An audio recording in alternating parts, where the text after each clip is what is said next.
All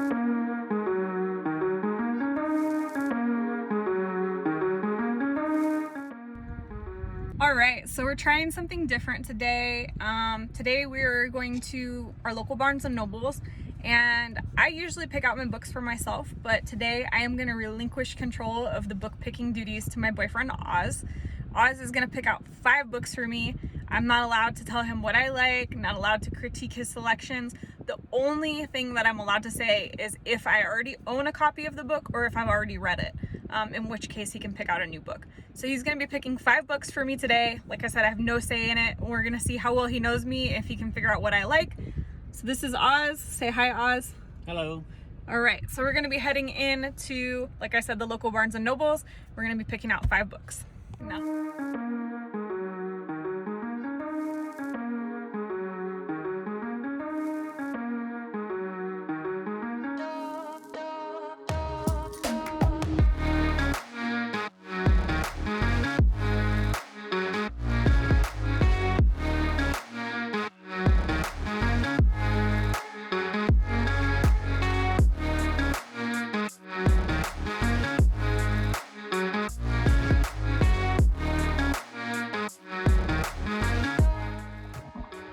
So we've just finished at Barnes&Nobles. Oz picked out 5 books for me. How do you think you did, Oz?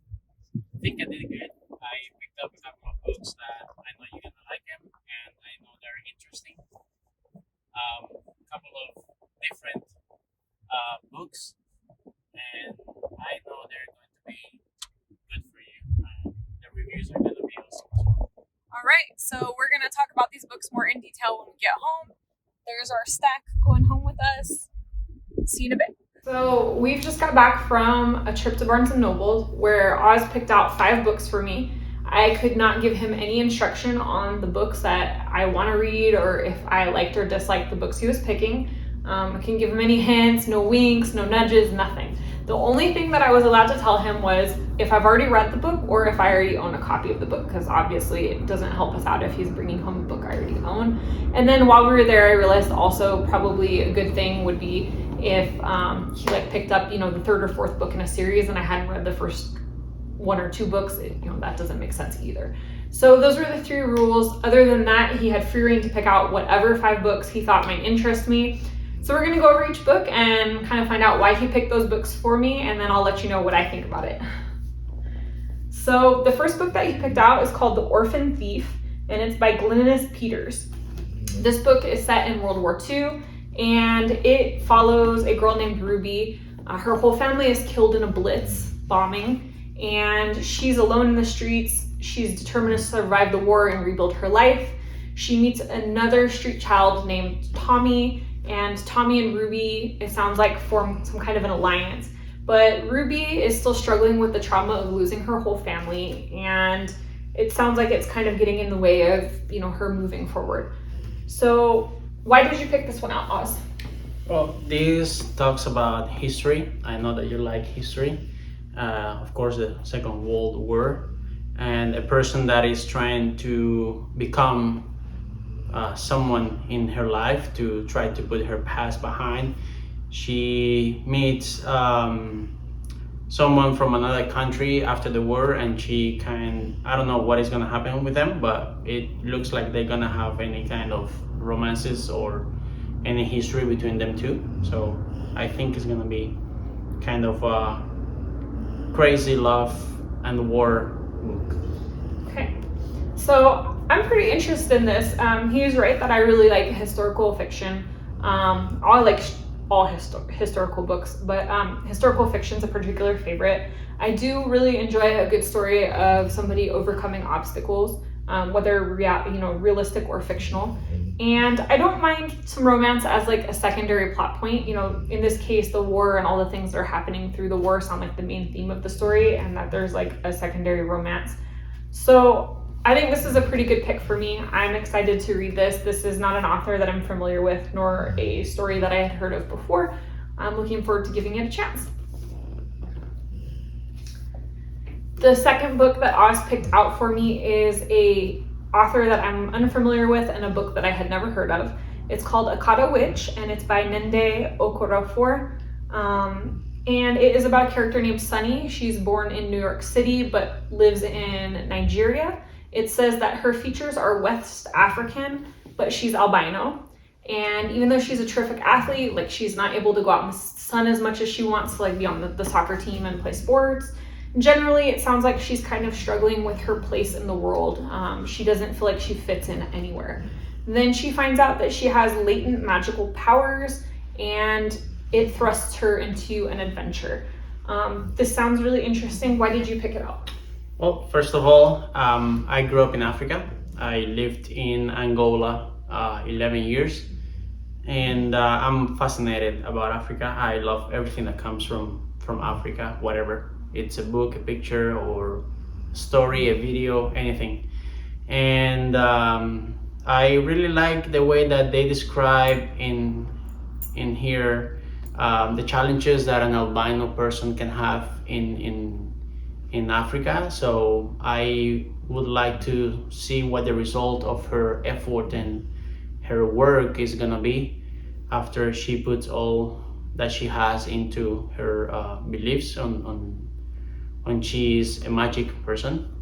So I think this is gonna be something very interesting to read, and a little bit of fantasy as well into it. That's very good. I think you're gonna like it. So I think I'm pretty excited about this book. I love reading books that are set in countries different than my own. Since this is taking place in Nigeria, this will be kind of a chance for me to travel through a book. I am also really interested in how this character is going to deal with albinism. I'm interested in learning what the struggles of somebody that's albino might be, what her experiences are. I do really like that there is a fantasy element. I enjoy magic. I read a lot of like magical witchy series and stuff like that. So this is right up my alley, actually. I think this is another good pick. The third pick that Oz got was a book called Watch Over Me by Milla Gray. And this book features a character named Zoe. Zoe's been kind of like the caretaker of her mom and her siblings, protecting them from her abusive father. And the family finally moves away to California. Dad's locked up in prison. They're kind of, restarting, and then dad gets out of prison and comes to find them. Older brother asks his best friend, Tristan, to watch over the family. Tristan's in the Coast Guard, so he's like, keep an eye on my family, protect my sister. Inevitably, Tristan and Zoe bond, and it seems that that a romance ensues for them. Why did you pick this one up? First thing is that I know you don't like romanticism, and maybe it's a change thing for you, or a new thing for you to read something like this.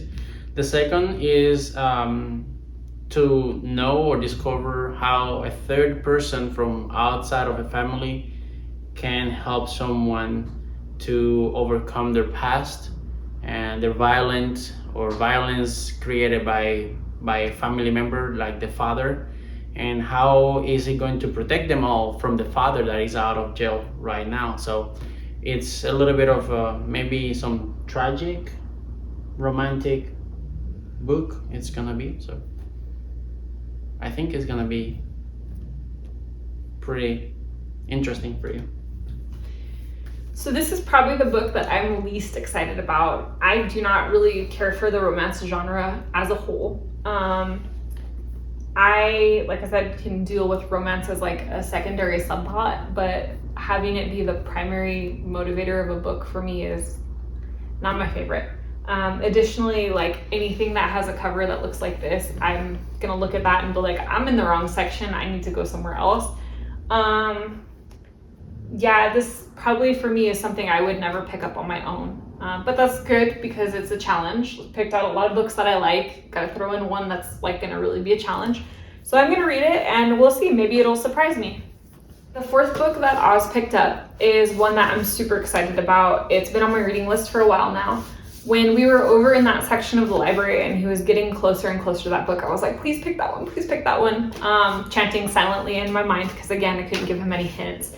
And then he picked it up and I was so happy. And that is Of Women in Salt by Gabriella Garcia. And this book is about 3 generations of a family.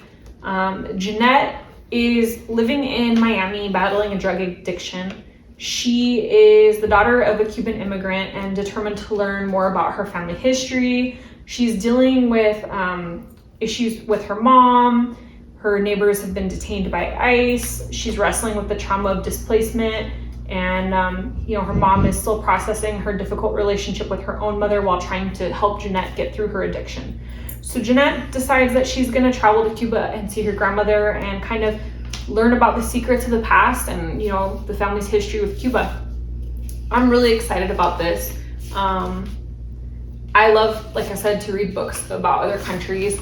And so for me, this is perfect. And I'm curious about the interpersonal relationships between the three family members and how they each grow and learn from their experiences. Why did you pick this one up?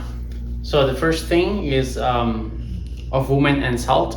I associate that with ocean, and I was born in Cuba, and then I immigrated to Africa. The second thing was that it's Gabriella Garcia. I thought that was Gabriela Garcia Marquez, but it's not, it's her. The other thing was that it's about a Cuban person that immigrated to the US. She got her daughter. Her daughter has some drug addiction problems, and she goes back to her mother's country, which is Cuba, and spends some time there with her grandmother trying to figure out or knowing more about her mother's past. And I'm interested on knowing how do they describe the life in Cuba in this book, what she finds out, if there is something that they say about Cuba actually that is realistic or not. So that's a few of the things that I would like to see in this book, that I hope you like it as well. So this is probably my favorite pick out of all the books that he picked out. Like I said, this was one that was already on my list, the one that I was planning to read anyways. So it's always nice when those two things coincide. I think it's going to be interesting for us to discuss as well. Like Oz said, he lived in Cuba for a good part of his life. He was born there. So it'll be interesting for us to discuss this book and compare like what the characters are going through in the book to what he knows of Cuba and what growing up in Cuba was like. I think this is going to be a really good book. And the fifth and final book that Oz picked out is also a really interesting one. This one is called The Quiet Zone, and it's by Stephen Kersey. It is a true story, and it is based on a small town near the Appalachian Mountains. It's in Green Bank, West Virginia, and it is home to the Green Bank Observatory, where astronomers are searching the depths of the universe using the latest technology. But at the same time, school children don't have Wi-Fi, there's no iPads, there's a ban on all devices that emanate radio frequency because it might interfere with the observatory's radio telescopes. So basically, like, the whole town is in a quiet zone. It's completely cut off from the outside world in terms of internet and technology. And this author lived there for a period of time, getting to know the neighbors and the town. And I'm just really interested in what life is like in a town where, you're completely disconnected. We're all on social media so much. So it's going to be, I think, really interesting. Why did you pick this up?